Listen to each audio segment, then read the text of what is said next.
Asanteni sana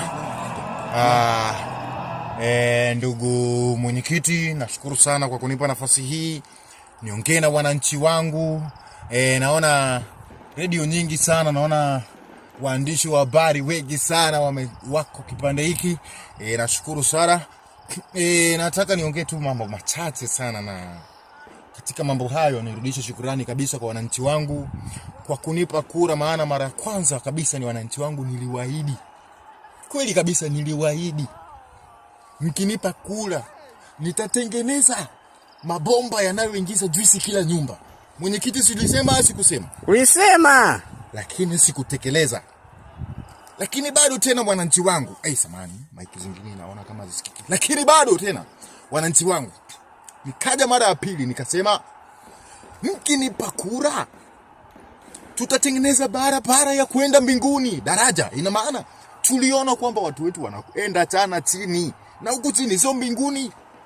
Ni uongo ukweli? Tuliahidiana?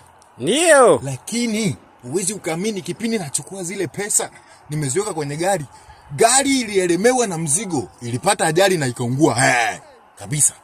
Kwa hiyo ndugu wananchi, naombeni nisamehe sana kwa usumbufu. Nimekuja tena kwa mara nyingine kuwaomba kura, kwa sababu najua kabisa nyinyi ni viherehere, nyinyi ni visebengu, yani nyinyi sijui niwaambieje, yani nawapenda, yani mna kiherehere, yani inaonyesha ni jinsi gani hamna kazi ya kufanya, ni jinsi gani mnapenda uongo, ni jinsi gani mnapenda kiherehere. Yani na mimi nawaahidi wananchi wangu, tutaenda hivyo mnavyotaka.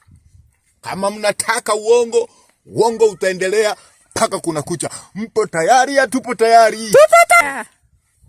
Chama cha Planta! Chama cha Mmea! Sema chama cha Planta! Chama cha Mmea! Asante sana. Asante sana ndugu wananchi kwa kiherehere chenu cha kunisikiliza.